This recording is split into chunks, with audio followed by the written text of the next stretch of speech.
Welcome in. This is your BMW Championship live chat. The next hour, or maybe a little bit more, is your time. Whatever you want to talk about. I'm Rick Gehman. I'm going to be showing you everything on my site, RickRunGood.com, to break down the BMW Championship to the best of my abilities. And this tournament this live stream is brought to you by our friends over at Jock Market. That is Stock Market DFS. I love it. There is a power hour this evening, 8:15 p.m. Eastern time, right here on the Rick Run Good YouTube channel. And I'll talk more about them in just a bit. But let's not waste any more time. Let's get into the questions, and I'll go through as many of these as possible. Leo says, does Justin Thomas have the length to really compete here? Does driver distance give it an edge to Xander?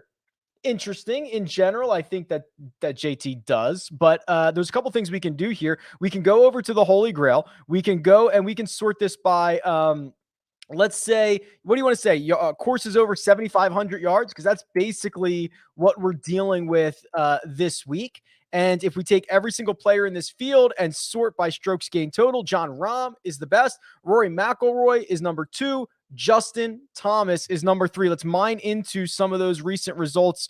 Let's see. U.S. Open, he finished T19. PGA Championship, missed the cut. Wells Fargo, T26. Here we go. I mean, 3 of his wins are on courses longer than 7,500 yards. Now, 2 of them are the Tournament of Champions, which, of course, Kapalua does not play to that distance, right, because of all the undulation. But, I mean, Shadow Creek, I mean, he's got some okay results outside of Kapalua, doesn't he? It's just basically an all Kapalua stat. The other ones aren't as good, but everybody's going to have those results as well. Xander Schauffele is 5th on this list of players on courses that are 7,500 yards or longer. One and done, says Zach. He's choosing between Finau, Smith, and Xander. I'm thinking I should say Finau for the championship and the strokes and use Cam this week. So you're just not going to use Xander at all? Seems like a mistake to leave Xander Schauffele, especially at a no-cut event, kind of in the holster. I agree saving Finau, because he is now, actually, you could argue that saving Finau or Smith is better, because if you're using the starting strokes, they're going to be, I think they're currently 1-2. Let me check. No, they're 1 and 3. Finau's 1, Smith is 3. I'm not sure why you wouldn't use Xander right now. That's probably the route that I would go. Hank says, now that you've probably learned more about the course since your DFS preview, that is correct. What stats have grown on you? So from what I understand, we got boots on the ground at Caves Valley. I think it was maybe a little bit overblown about where some of these fairways pinch in. My understanding is that these fairways are fairly easy to hit. The rough, somewhere between 2 and 3 inches long, doesn't appear to be as penal. So earlier in the week, I was very much on board with this playing a little bit more difficult than what people wanted to give us credit for. Maybe not, because it seems like these guys are going to be able to take advantage of it. I just still think that with the risk reward aspect, we are going to get a large range of scores. You're going to get some guys going really low. You're going to get some guys that are really, really struggling. Evan says 3 plays, 2 spots for outrights. JT at 20, Spieth at 20, Brooks at 25. And I do want to do a little bit of a deeper dive later into some of the bets and one and done and head-to-head stuff, because I did not make a video this week because we ended on Monday and everything was kind of thrown off. But this is the tournament predictor tool. I simulate the event 1,000 times, and these are the results. Jordan Spieth did win my simulation, Evan, the second most behind Jon Rahm. However, I really do think proceeding with caution is the way to go with him, because of the driver that we saw on the weekends, rounds 3 and rounds 4, technically I guess Saturday and Monday in Jersey City at Liberty National. So it's concerning. I would probably chop him. I like the Brooks 25-1 number, and JT. We can talk about JT a lot, and he's already coming up in a lot of questions. So I imagine this is going to continue to come up. He is a foreshadower, right? And I've talked about this all the time. Justin Thomas does not come out of nowhere to win golf tournaments. He really doesn't. You look at his win before the Players. His starts before that were He missed one cut in there, but it was 12th, 3rd, 13th, 15th. It was 4th at the Masters before that. It was runner-up at the Zozo before that. He foreshadows this. You go back a little bit further. He missed the cut in the week before the Travelers, but two top 20s before that. He just when he won the Tournament of Champions, he finished fifth at the Hero World Challenge leading up to it, 17th at the Zozo. He just foreshadows it, and we're seeing it right now, which is usually a pretty good sign. So I don't think I can get rid of him, and I don't think I can get rid of Brooks at 25-1. Stars and scrubs approach are evenly balanced. I think earlier in the week and for the past couple of weeks, I've been very much on a stars and scrubs approach with the idea that you get two guys at the top that have a lot of win equity. And when you look at Jon Rahm, for example, he eats up a lot of the win equity. He eats up a lot of the implied win equity if you're going to try to bet him at 5.5 or 6.5-1. So you can get him and someone else at the top, and the guys in the $6,000 range, they're not so bad, right? I've mentioned Hudson Swafford countless times this week. Even a Carlos Ortiz or a Max Homa or an Aaron Wise or a Harry Higgs. Like, I don't mind any of these guys. They all have played well enough because that's the nature of this event that we're getting into. I don't feel as strongly about that as I did last week, because with the nature of the event and the bottom being deep, the middle is also very, very deep. So you get guys like Scotty Scheffler at 8,900, Daniel Berger at 9,000. This is a really compelling way to create your lineup. So I think if I was making 1,000 lineups, I would probably do 600 of them kind of stars and scrubby, 400 of them balanced builds, right? That way I just lean a little bit towards the stars and scrubs. Kevin Na in a no cut event. Interesting. You certainly don't have to worry about where he's going over the course of the weekend. He's going to be on site. Really good bent grass putter. And he has been, I always worry a little bit about how reliant he is on his short game, gaining a ton of strokes around the green, gaining a ton of strokes on the green, and that his ball striking hasn't been good. But what he at least does do is he can catch fire with his irons. Twice in his last, 7 starts, he's gained 6.5 strokes on approach or more. There's probably few guys who can say that. Now, he's also likely to lose you 4, lose you 3, lose you 2, but even the upside there in the ball striking categories, it makes me a little happier knowing how reliant he is on the short game, that at least he can pile it on in other places. Logan says, do you adjust your core cascading method for the playoffs for higher amounts of single entries? How should you approach lineup construction? No, I don't generally change the core cascading method. Just understand that as we go through the playoffs here, so you're basically going to have a little less than 10% of the field is going to be in every single one of your lineups, right? 6 of 69 golfers are going to be in your lineups. When we go to next week and it's 6 out of 30, what's that? You have 20% of the field in your lineups. It's crazy. So what you really have to be cognizant of, especially in single entries, is the ownership and not being overly chalky. You're going to start to see these numbers pumping up, especially next week. Next week, the baseline is going to be like 20%. Right? 20% is going to be like your average ownership, when this week it's probably closer to 8% if everyone were kind of equally owned. So you really need to pay attention to that this week, and especially next week. Next week, I'm going to have some cool videos, some cool tools. It's a different animal. It's a completely different animal. What's DJ's ownership looking like? And tell me why I'm wrong for saying he's going to win this week. Well, he's 11% owned. So I have him kind of right in the middle of the 10K range. There's a couple of guys who I project a little bit lower. And then there's a couple of guys that I project a lot higher. I don't know what the case for Dustin Johnson winning is, other than long-term pedigree, right? You look at him and he's got 24, 26 wins on the PGA Tour.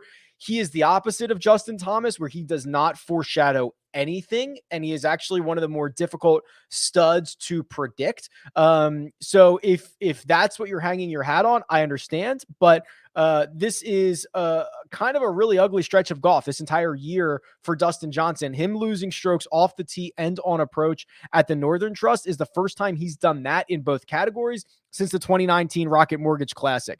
It is the last time he did it before that, 2016 PGA Championship. I think he did it one more time. Here it is, Shell Houston in 2014. So it's rare. The argument would be he bounces back. I'm not as optimistic, just because I've seen him play whack-a-mole all year long. I'm scared. I got to admit it. I'm scared.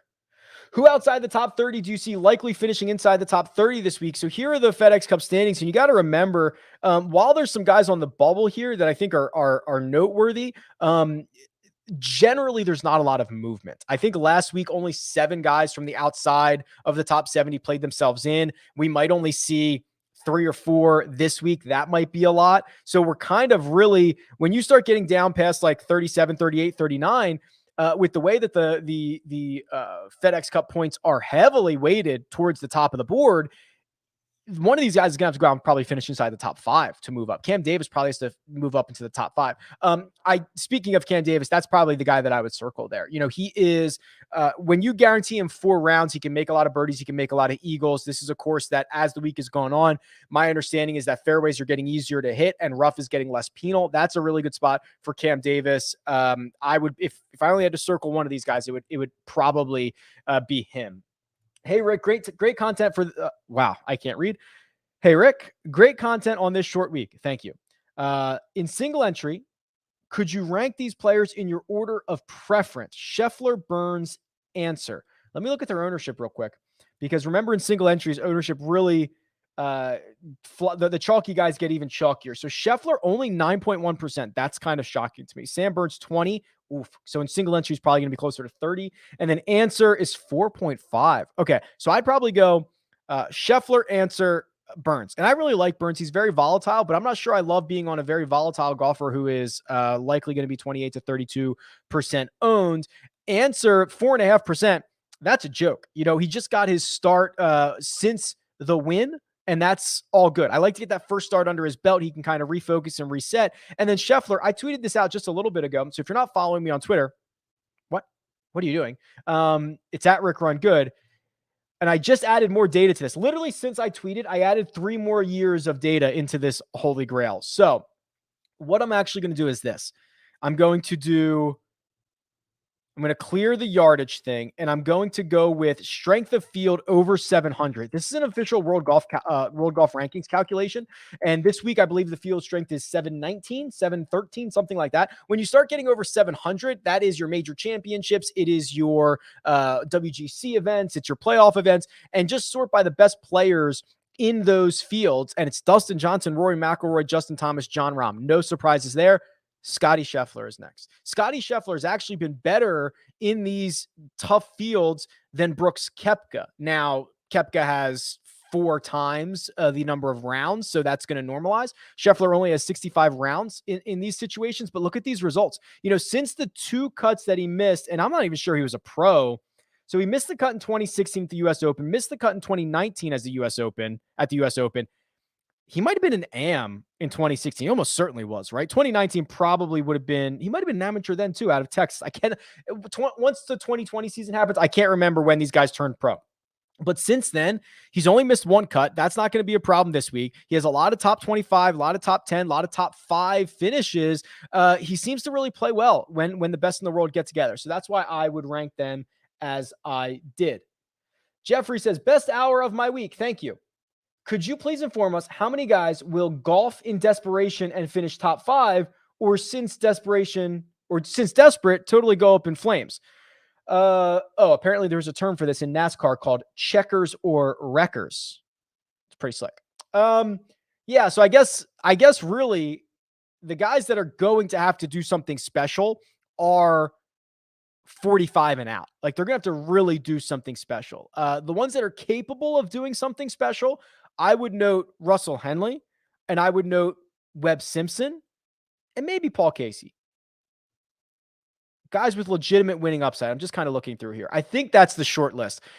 Henley, I really like, and I thought there was a question about Henley coming. Maybe I don't know if I missed it. So I can get to Henley later, but those would be the 3 that I would look at, Jeffrey. Shalom, Rick. Thank you. Could you do a quick dive on Aaron Wise? He seems to be racking up DK points, even if he doesn't play well. And I thought I saw somewhere he has performed better in no-cut events. Well, if only there was a way to look up how golfers do in no-cut events. Well, let's see. Let's do Aaron Wise in cut events. Let's start there, and I'll get rid of the strength of field situation. Again, if you're not using RickRunGood.com. I rarely plug it. I guess I plug it all the time, but you get my point. In cut events, he's averaging about a half a stroke gained per round, about a half. In no cut events, he's a little bit better. Yeah, he hasn't played many of them. Let's be real here. He's only played 5. So he's played Mexico, WGC Mexico, T19, Tournament Champions, T27, although that's out of a field of like 32. He actually lost a ton of strokes to the field that week. Tour Championship, that's 30. He finished T15. BMW Championship, a couple of years ago, T16, and then the Bridgestone T6. So this is kind of a mixed bag. I would not necessarily say he's that much better in no-cut events. However, if we just want to look at what he's been up to recently, we can certainly do that. And the good news is he's been a pretty decent ball striker coming off a T21 at the Northern Trust. I worry about this column right here. He is horrendous on the putting surface. But the good news is he's not Sergio Garcia, where he just loses 5 strokes every week. 3 of his last 6 measured events, he's actually gained over 2.5 strokes putting. So that is at least what I call volatile in a good way, right? That's something I should probably be on a t-shirt. But volatile in a good way is something that I think Aaron Wise possesses. I'm probably not going to get there on him this week, but at 6,300, that's not bad. Hey Rick, do you know if the rough is going to be penal? 2 to 3 inches. I understand it is not going to be as difficult as I think it was, or as I thought it was earlier in the week. My favorite Oklahoma State golfer this week in regards to price and ownership: Hovland, Noren, and Gooch. Okay, so here's what we can do. Let's just compare these guys. So Hovland, again, if you hold control or command on a Mac, you can get multiple golfers in here. So we can kind of compare these guys. And let's just do 2021 season. Obviously, Hovland's been much better, but he's 9,100. The argument you probably can't, man, Noren would be the play if you wanted some high risk, high reward option. He has missed a lot of cuts. But he offsets the missed cuts with kind of T4s and stuff like that and a little bit of upside. Gooch is probably a safer play when you consider his price. He's only missed 1 cut dating back to the Wells Fargo Championship. He doesn't have nearly the upside that Alex Noren does. And then Hovland's just by far the best player. So it kind of depends on what you want here. If you want volatility, it's Noren. If you want something a little bit safer in salary cap relief, it's Gooch. If you want a guy with legitimate win equity at a lower price than his other studs at the top, it's probably Victor Hovland. Real quick, this is brought to you by Jock Market. If you have not downloaded Jock Market, you're crazy. You should use the code RICK. It is going to give you up to a $50 deposit bonus. It is the best available deposit bonus that is out there. In the last 14 weeks on the PGA Tour, 0 54-hole leaders have converted. 0 for 14. As someone who has held an outright ticket on at least 2 or 3, maybe more than that, of those guys, it's devastating. And for my troubles after the event, I had nothing. But in Jock Market, that is not necessarily the case. So John Rahm, if you were a buyer of John Rahm last week and you bet him in an outright market, you got nothing in return. If you paid the $10.16 for John Rahm per share in IPO last Wednesday, he returned you a profit of $7.84 a share. If you had 10 shares, $78. If you had 100 shares, $784 in profit. So a really different way to play. It is the only place in the world, and someone correct me if I'm wrong, but it's really the only place in the world, the only market that's out there for fantasy sports, where all you're asking your athlete to do is outperform their expectation. You know, some guys' expectation this week is like 42nd place. If they finish 20th or 23rd or 25th, you make money.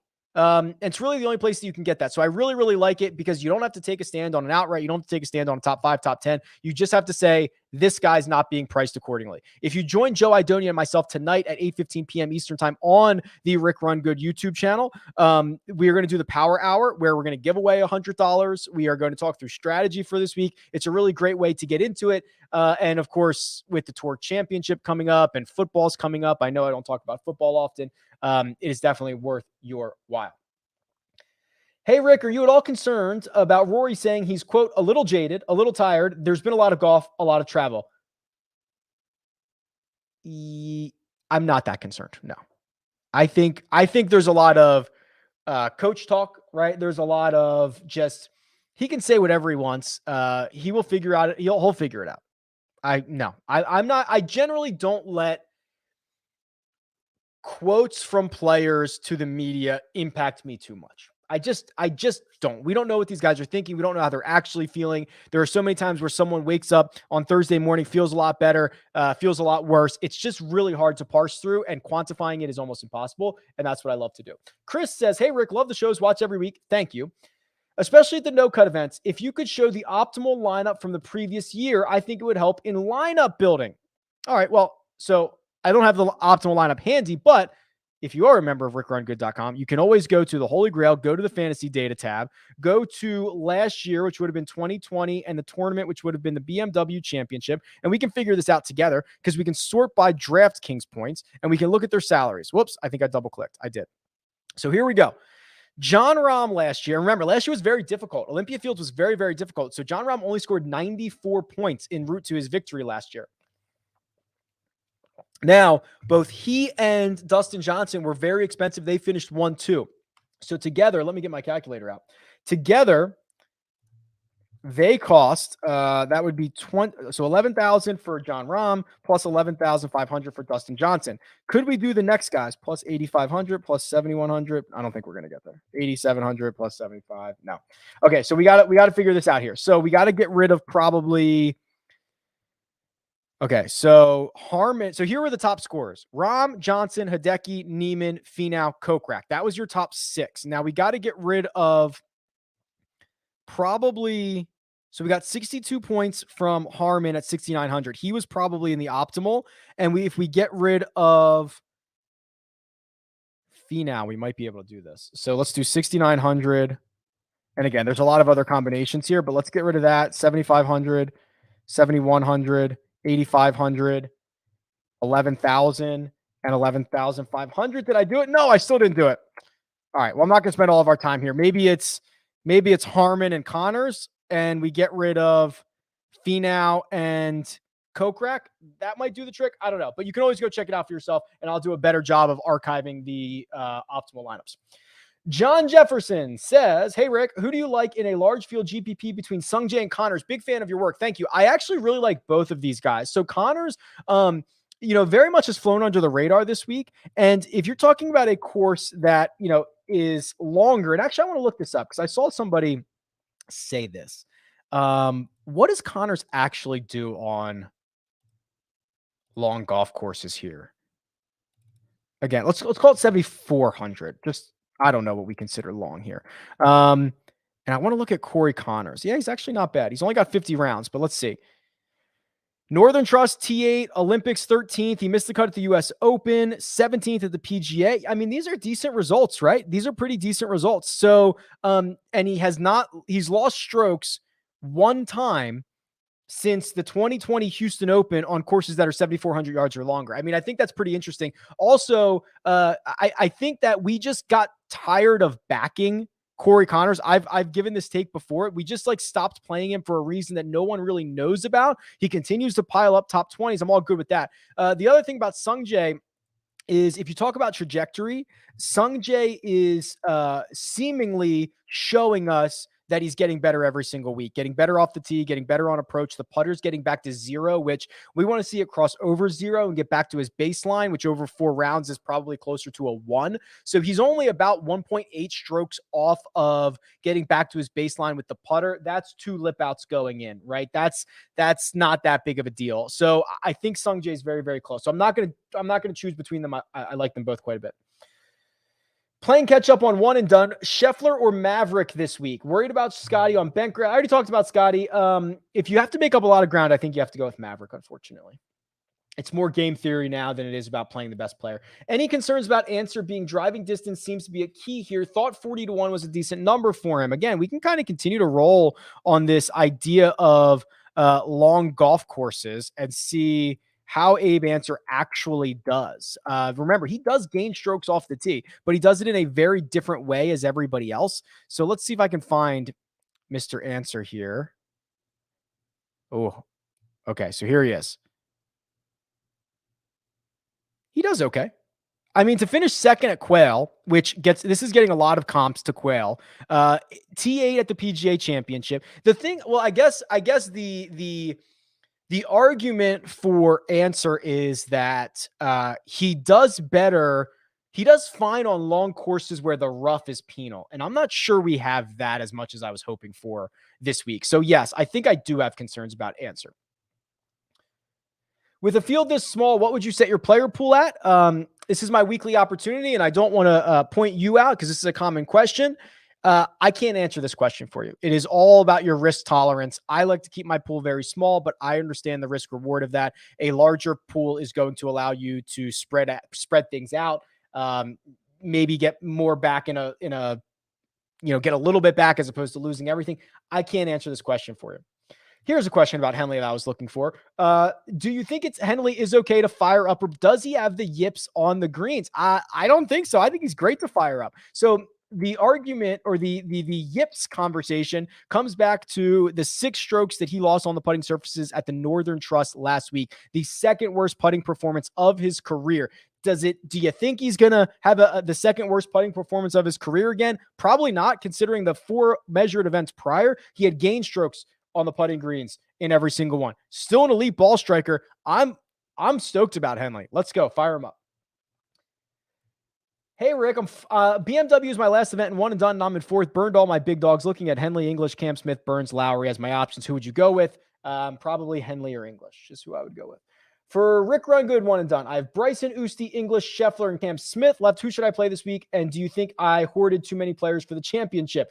Yes, you did. If you are still hanging on to Usti, who has been one of the best players on tour this season, English, who has 2 wins and is in the top 10 of the FedEx Cup playoffs, Scheffler, Cam Smith. Yeah, you've hoarded too many. The way that I would do this, so because we use the starting strokes, you really, really need the guy who's going to be in the best position next week, which is probably at this point going to be Cam Smith. There's obviously going to be some shuffling around, but right now you might want to hang on to Cam Smith to see if he is the guy that is in the best position. You also might want to hang on to English because he could be that guy. And you also might want to hang on to Usti. So I think you play Scheffler or Bryson. I think that's what you do. And you choose which one. And then for the Tour Championship, you pick whoever the guy highest in the FedEx Cup standings is. Clark has a question about the one and done as well. I'm using Cam Smith and Justin Thomas the next 2 weeks. Which guy would you play this week, and which would you say? That's actually pretty tough because both of them are in the top 5. So I don't think you can go wrong. I would probably save JT, but that's just me. Smash the like button, says DFS Chef. Thank you. Does Bryson seem too cheap? Also using the Holy Grail, a couple of cheaper options that show up are Gooch and Homa. Thoughts on them because it seems like stars and scrubs. Yeah, pretty big fan of Gooch. I think Homa has been a little bit worse than the stretch that we got during the summer. And also he's been a little bit hard to predict at times. So I do like Gooch. I do think Bryson is, Bryson's too cheap. In fact, I bet him to win. We can have that conversation here in a second. I'll flip over to that. Bryson's results are same way with Russell Henley, are a lot worse than they actually were. I mean, to finish T26 at the US Open, remember he was literally in the lead with like 8 holes to go. So he played much better there. Did the same thing at, was it Memphis, where he kind of punted it away on Sunday a little bit. He just gets this like one shot or one hole that really just destroys him, and then he just gives up. So I actually think he's been playing better than what his results indicate. I really like him in this spot. And I can show you this tournament predictor tool. So I did not do a bets and one and done preview this week. So here's where I'm at. Again, John Rahm, I showed this earlier, won my simulation about 12.2% of the time. I have made 4 bets this week, and they're all basically right next to one another. I bet Justin Thomas, I bet Brooks Koepka, I bet Rory McIlroy, and I bet Bryson DeChambeau. Now, I got probably a lot better numbers than you guys got because Bryson opened up at, I think it was at circa at 35-1, and he got bet down to like 20 almost immediately. So I got a 35. The Koepka 25 number was a bit shocking to me. I tweeted that out on Tuesday. JT at 20, again, trending in the right direction. And then Rory, I'm a sucker for. I'm not ready to give up. So that's my card. And I don't usually take 4 guys that close to the top, but we are in a short field. These are guys that I think are mispriced, and that's where I've gone. So again, Thomas, Koepka, Bryson, Rory rounds out my card. I will not make other bets. I can't, it goes outside my system if I started kind of making more bets. There are certainly guys I like, but I'm living with that card. Higgs or Swafford? I would go with Swafford. I have Xander and Morikawa left. Any thoughts on a clear-cut choice to use this week? If you want to give Morikawa one more week to get right, I'd be okay with that and use Xander this week. Okay, so a couple questions about running a new model. So this is the custom model on RickRunGood.com, or maybe I didn't bring it up here. So I can run a new model for us now. So based on what I know now, I want to keep this again very, very recent. I'd even maybe go 12 rounds, 12 to 16 rounds, something like that. I now think we have to really boost up distance when I was previously rewarding accuracy. So I'm going to do 25 on distance and 10 on accuracy, a little bit of a modified strokes gained off the tee. I think you're going to have to probably make a lot more birdies now. So let's go with 30 on birdie or better percentage and a little taste. Well, no, I won't do that. We'll do 20 on strokes gained approach. That is always a very important metric. That leaves me with 15, which I can put on putting, because putting is kind of a little bit, in line with birdie or better percentage. And my top golfer, as to the surprise of no one, is Jon Rahm. EVR Eric Van Rooyen is second. He has been hot. He has been confident. Munoz, I think Munoz showed up on my my Monday, or I'm going to say that every time, my Tuesday model. And I kind of like it. I've kind of grown on that over the course of the week. HV3 is 4. Cam Smith, Tony Finau, Johnny Vegas, Keith Mitchell, Cam Champ, Bryson. And again, that is a very, very small sample size. I did 12 rounds, but that's probably the way that I would run it out right now. Ownership projections. So let's see. I have the highest projected owned player on the slate is Justin Thomas at 24%, Jon Rahm 22%, Rory at 21%, Burns at 20%, Bryson, Connors, and Cantlay, the only other three above 18%.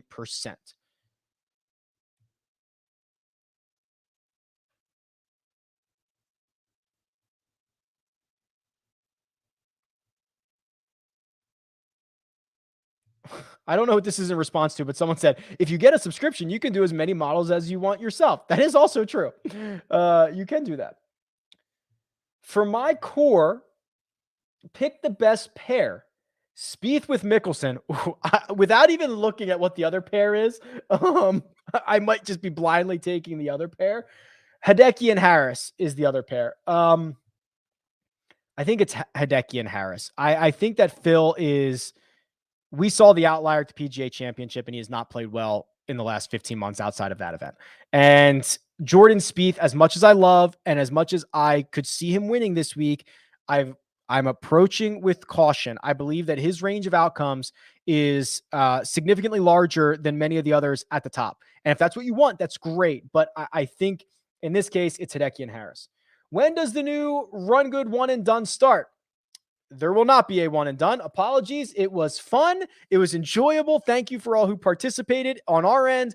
It is a lot of work for my wife and I. It is something that we make no money on, which it's not all about the money. That's the reason we did not take a cut like every other one of your one and dones that you're probably in, and you might not even know that they're taking a cut of. We did not take a cut. We just don't have the software in place. It's just, it's a big hassle, and there are other sites that do it better. I am trying. So I'll just out it right now, because maybe you guys could go like DM JB and like send him a message. I'm trying to get Carbon Contest to start a new one and done at the start of the season instead of starting it in January. And I've said I'm happy to like promote it as much as possible and push people to it and all that stuff and provide data, like whatever. So if you're really interested in a one and done, this is kind of a dirty move.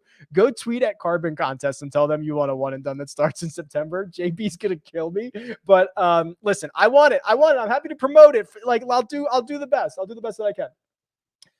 Hey Rick, I'm in one and done. I'm in second.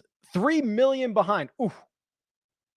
I have English, Xander, Jordan, and Cantlay left. Which two do you prefer this week? You have to pick two. Wait, you have to pick two? So you got to make up ground here. Xander and Jordan, right? And just hope I talk about the range of outcomes, hope you get the ceiling weeks. And then English and Cantlay are a little bit safer. Run them out next week. I'm cool with that. What would be your number one value play / bet for someone to be in the top 10 value? So I'll go further down the board. I would like to see what Henley's number is. I would also like to see what Lowry's number is. That's not bad either. If you want to go further down the board, I mentioned Cam Davis earlier. He has plenty of upside. Also, Charlie Hoffman seems to be getting back to the good version of Charlie Hoffman.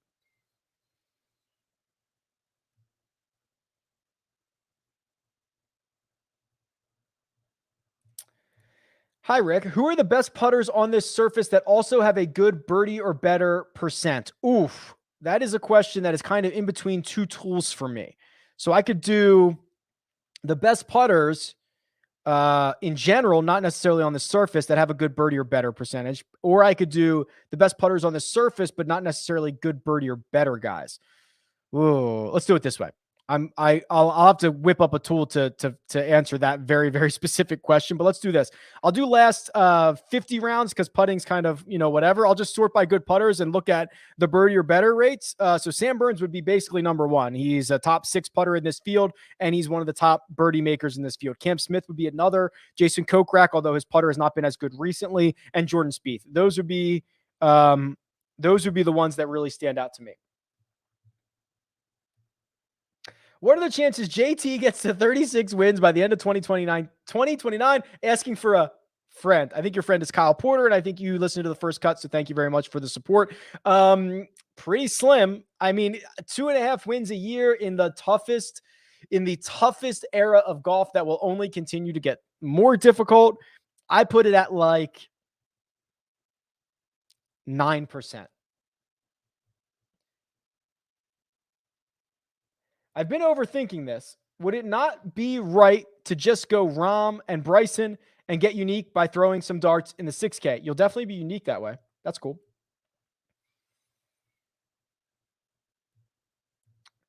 Rick, been away for a while. Stayed a subscriber. What happened to the beta optimizer? Love that tool. You're talking about this? Nothing's been taken away. This is the custom model, or there is actually a lineup optimizer, which allows you to be even more flexible and load anything you want into it and write player rules and lineup rules. Nothing should have been taken away. It might have been renamed. I've renamed things and I've moved it around, but it's all still there. Hey, Rick, favorite golfer under 7K and great content as usual. Thank you. I think for the price, the min price Hudson Swafford thing where he's gained 12.5 strokes ball striking last week. And at the min price, if he literally finishes T42 and makes an eagle, he's paid for himself. So I think it's got to be him.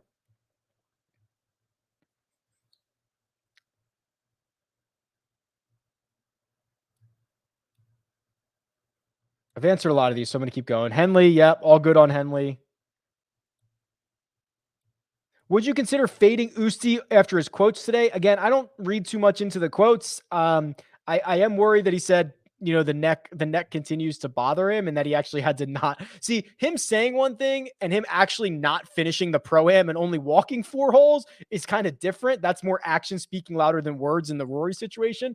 So Usti wasn't going to make my player pool anyway. And I can't imagine it's going to happen again. I spoke about my bets, so I'm going to skip that. Yeah, I don't buy this whole like many say not to buy a guy coming off a win thing. Golf is the only sport in the world in which we penalize the player who is the best in the world last week. And I get it. Golf is very mental, but at the same time, he's playing great. If he finished second, wouldn't we love him this week? Right? Like it's just, if you want to play Tony, play Tony. Top 5 performing bent grass putters, asks Chris Roach. Well, how far back do you want to go? Let's do it. Let me clear this out, get answer out of here. We'll just click bent grass. We'll open up our greens, bent grass surfaces. Now this is going to be a little bit deceiving. So on bent grass, dating back to basically every round that I have, Jon Rahm is number 1. Oh, I'm sorry. I want to go by putting. My bad. What? Cam Davis is number 1. Look at this guy. Cam Davis. Oh, God. I'm going to lose so much money on Cam Davis this week. Cam Davis has lost strokes putting on bent twice in his life. And he has gained in 1, 2, 3, 4, 5, 6, 7 straight. Oh, man. I'm going to lose so much on Cam Smith this week. Or Cam Davis. Sorry, Cam Davis. I'm saying Cam Davis. McNeely's up there. Noren's up there. Spieth is up there. English is up there. Wow.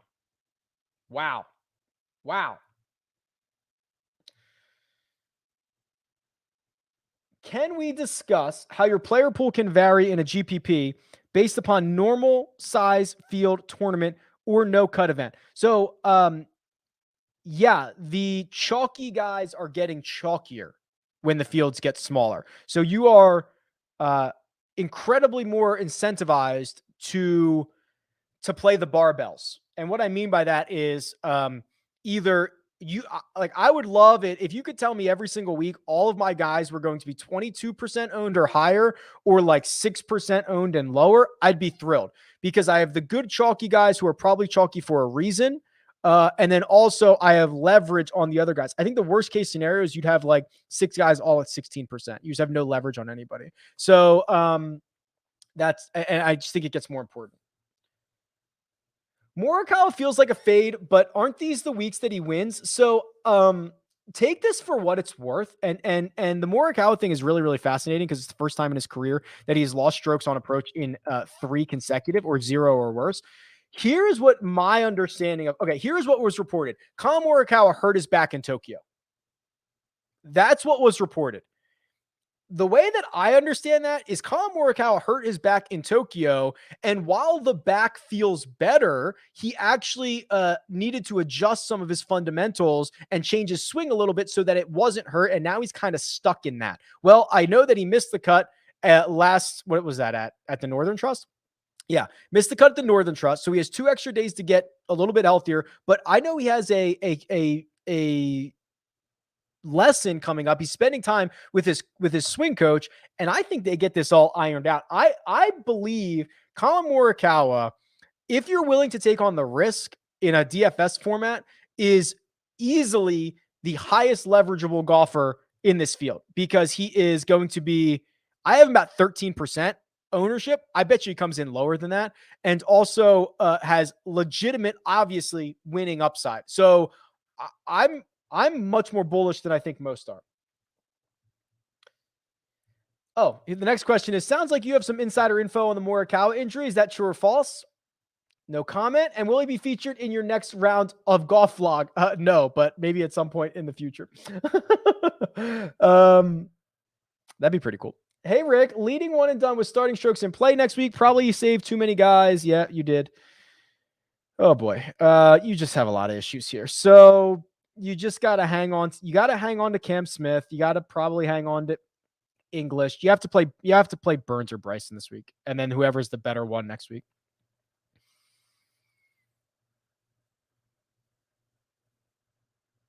There is a comment in here that I'm pretty sure is just a wrong troll, but now I got to check it out. Yeah. I don't think that's true. Hey, Rick, great content, brother. Thank you. From South Africa. Oh, holding thumbs for you. Can you give me one player I can pile on for a top 20 except for Rahm? I would say if you want to go really deep, go for Hudson Swafford. He's like 6-1. But if you want to go for a player who is going to give you a little bit of a better value, how about Corey Connors is probably pretty good. Corey Connors just piles up top 20. It's all he does. It's all he does. And this is a pretty good setup for him.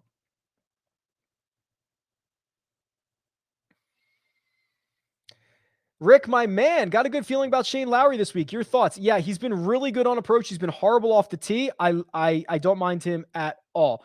Chris says Rick needs more likes. Oh, thank you. Go ahead, hit the like button while you're there.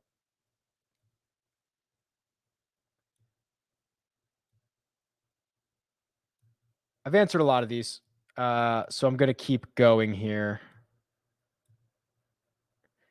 Can you compare Answer to Casey? I guess I can. In which way? So I'll just throw them up here. So answer Casey. I don't know what we want out of this, and I got to get off bent grass, I think. Yeah, I do. So, I mean, this is too broad of a question. I could go since like April. I'm assuming you want something a little bit more recent. I mean, answer. How good has answer been? Answer's gaining a 1.55 strokes total. Paul Casey's at 1.3. They do it a little bit differently, right? Answer's actually better off the tee, which is shocking because Casey hits it further. Casey much better on approach. Answer much better putter. I mean, Answer's just a much more well-rounded golfer. I'm not sure how else you wanted them to compare. Sorry about that. Jay-Z is here. My main man, Slick Rick, running good and looking good. Oh, thank you. Sliding in to ask what you think of Paul Casey. Oh, here he is. Want to play him, but worried he doesn't win much. Yeah, you and just about everybody else, Mr. J. He does not win that much. However, he rarely plays himself out of it, right? He lost 6.5 strokes putting at the Northern Trust. He's a bad putter, but not that bad. The top 10 and top 15 finishes that he's been piling up on. Look at the strengths of field, by the way. 828, 727, 823, 865, 916. This dude plays a gauntlet schedule, and finds a way to finish with a ton of top 15, results every single year. So I do worry that his upside is capped because the putter is so horrific, but he's probably not going to burn you all that often.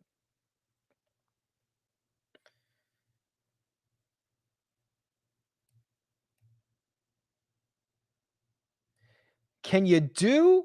Okay, a couple deep dives coming here. Carlos Ortiz. We've not talked about Carlos Ortiz seemingly in a long time. Let's see what he's up to. Not very good on bent. Usually very low owned. You'll get him at single digits. Hits it a lot further than I thought. 44th in distance. Excuse me. Very inaccurate, but that might not be an issue if the rough is not penal. Let's look at his recent results. Not much to write home about here.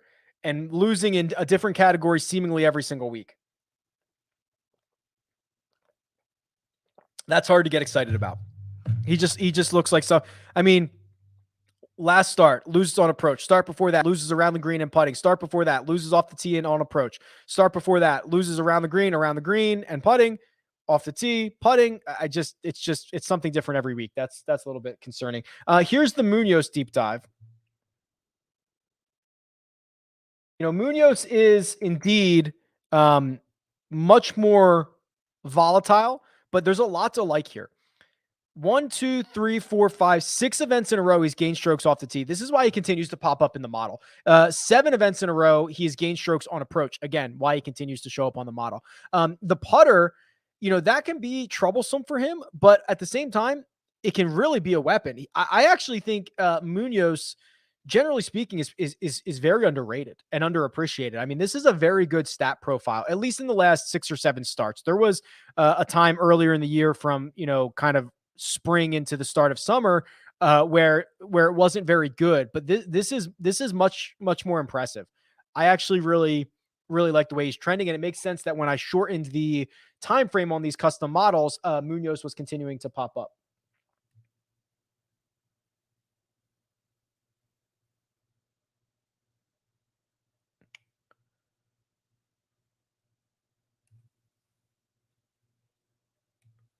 It would be great to add putting on all the different surfaces to the custom model. I agree with you, Sid. It would be great to add a lot of different things, and they're coming. I've rolled out kind of new stats and new features and all that good stuff. The goal is to give you whatever the heck you want. It's coming.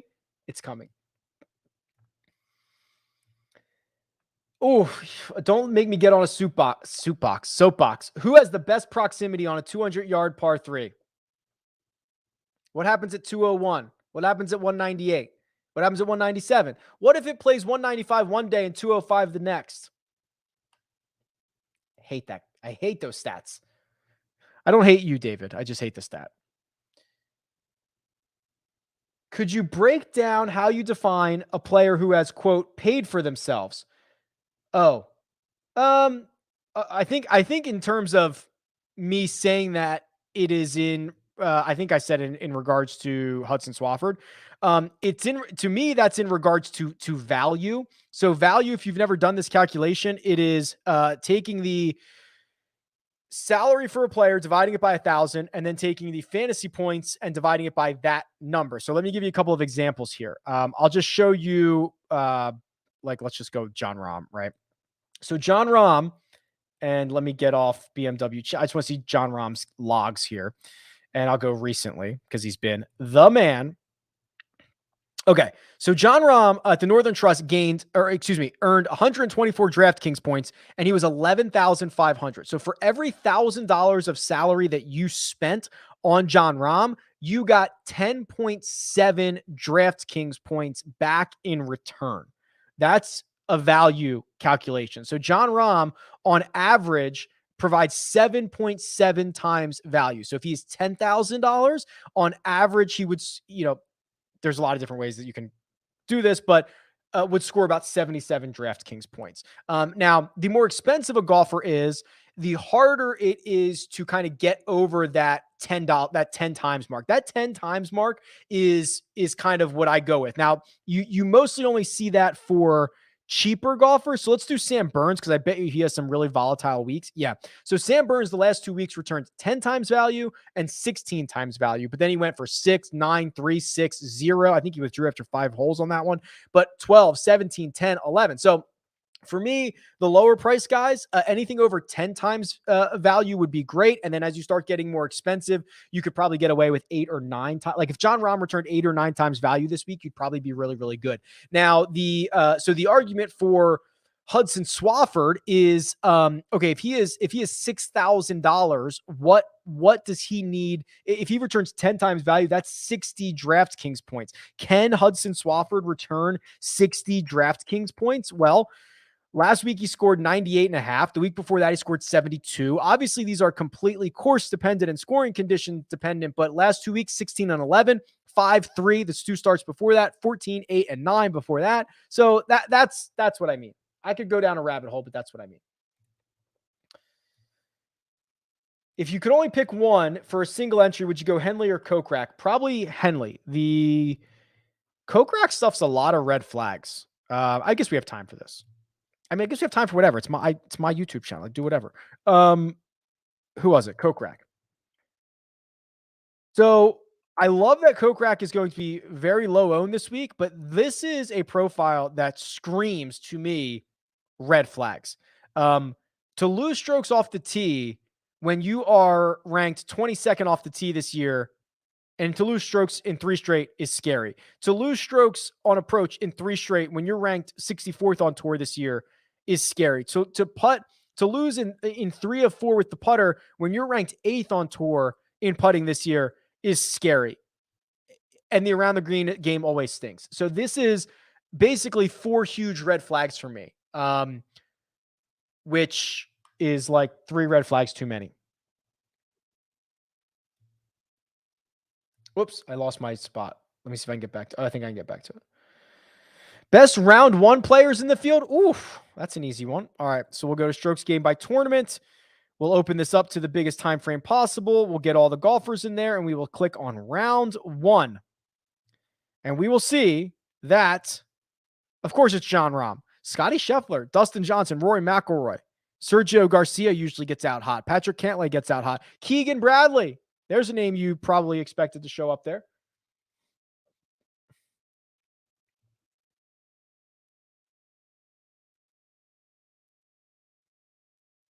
Rick, any love for Phil, or am I just crazy? You are just crazy.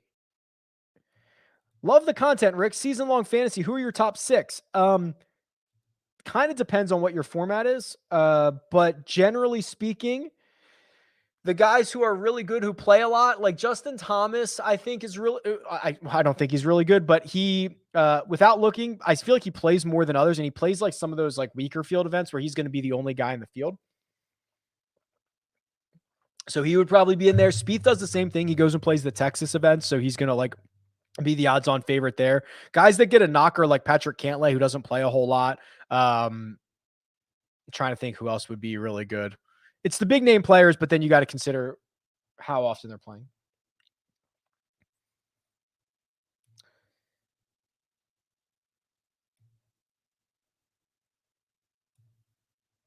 Rick, I don't get why a distance question bothers you. Aren't strokes gain stats by nature flawed since there are so many factors not accounted for? The amount of data eventually tells close to the correct story. No. So, yes and no. There are flaws with every single golf stat. There are way less flaws on strokes gained than any other stat. It is by far the best stat that we have. The bucket stats, proximity from 75 to 100 yards, 100 to 125 yards, all of that. Not only do they have the same flaws that strokes gain does, which is they don't account for anything else, but they're also arbitrary numbers that are set up by humans to create stats. Why 200? Why not 203? Why not 207? Why are they 50-yard buckets and not 100-yard buckets or 72.5-yard buckets? There's no thought process into if you could argue that if the buckets were even quadrants, it would be better, right? Of how many shots are coming from each one of those ranges. But then you'd have to do that per player. So really each player should have their own buckets. I just think that they are infinitely more flawed, and they are also infinitely more talked about than they should be. The same thing goes for par fours between 400 and 450 yards. Who cares? Why did we pick those? And what happens when it plays different? There are so many players I can show you examples of that are really, really great in one bucket and the worst on tour in the other bucket. It's not because of 3-yard difference they don't know how to play. It's because the stats are terrible and they're super noisy. So that's the soapbox. You asked for it. I just think they are incredibly flawed and people treat them as gospel, and they should not. What has happened to Schwartzel? I have no clue. Yeah, here's another like shock of the century, right? So the guy is absolutely rolling. He's just driving it beautifully for 8 starts in a row, and then literally loses 10 strokes over 4 rounds. It's almost impossible. It's almost impossible to do. The good news, I'm happy that after the Wyndham, he bounced back with the putter because that was something that he had recently found gains with. So I think he is, I don't want to say closer than it appears, but it's really strange. I would almost be willing to take a flyer that he figures it out just because the weeks it's hard to be this bad for 2 rounds. That's why.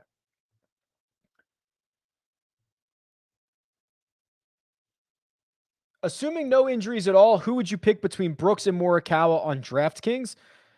Well, they're within $200. They're within a couple of percentage points. If I know no injuries, I think Morikawa, I know Morikawa would be 100% engaged for the entirety. I cannot say that about Brooks Koepka.